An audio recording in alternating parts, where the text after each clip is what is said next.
Asikana.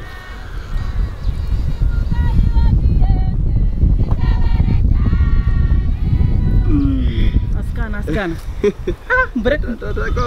Comprende yenyu ere.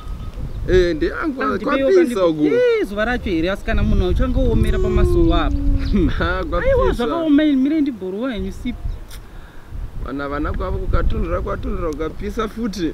Aiwa but nhasi kwazonyanya asikana munhu anenge achafa akatsva. Aiwa isusu vamwe masikini edu haadi izvozvo isu. Tofanira kungogara pashedi. Kunai asikana tisati taenda kurega kwenyaya hamuna kuzondiudza zvepa. Asikana mashure andakaitirwa nababa ivava madzibaba ava vakangoreba kunge wananyorwa nebofu ava. Aiwa vanoshura baba ava imi unoshaya kuzoti mweya wavo wakawana kupi. Vakakuitei madzimai? Aiwa zvavanoita zvinombonaka mufungi. Handimuri kuziva musi wandaruwa uzana yangu yekuti munhu mese akadairira pamasuo apa. Ikazorera ndazokuti mataina.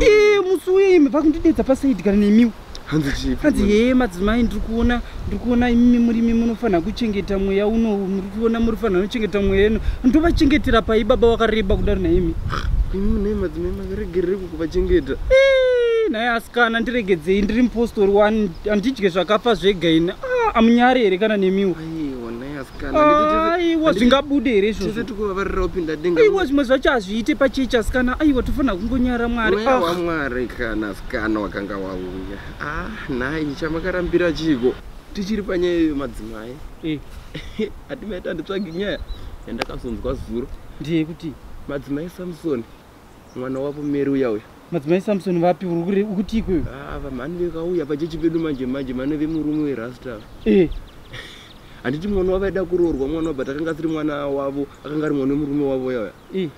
Asikana asvika mumba nemari yake zvikanzi 2000 ishoma ina handide mari iyoyo handidi zvinhu zveurombo mwana kwakutoregera kuroorwa.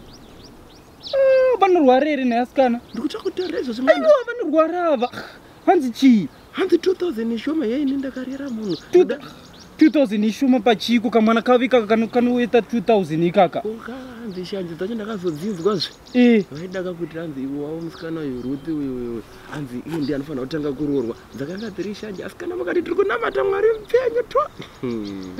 Aiwa zvavakaita zvakaipa asikana muchaona zvenyamwari hapenge kachachinjaniswa ne3 kana matispoon eshuga. Ivo vakaroorwa kubikwa nemunhu musvimi kukamudhara kai. Vanorambidza mwana kuroorwa ko ivo vakabvisirwa here naye asikana. Zvinozikanwa nane madzimai. Vamwe vakati ivo vaenda vakatizira. Aiwa vane utsinya asi hazvinombonaka munoziya. Aiwa zvakaipa imi ko ini ko dzandakazonzwa chifuti. Hamusi kuziva imi. Handi munoziya baba ava nekuchinjanisa mota pamasuo panapa. Havana kurombera. Aiwa dhuru racho kari kutofamba. Hamuziye zvekutenderera. Hazvona baba vakaromba. Vane zvinhu ava iwe unoti kuipa kwavo kuri kwega unoti kushata kuri kwega kwakaita ikoko. Vakaromba ava kutohwandira pamasuo pano pamasuo hapana mweya chaiwo dai ndiri nemweya pamasuo panapa dai ndakatowafumura kudhara. Madzimai nga vanogona vasina kuromba but kushata kwavo kuya kwenda vane chimwe chinzvimbo chavanenge vakawana kana kuti pamatransformer. Aiwa isiriyo nyaya yeyo chete aiwa isiriyo nyaya.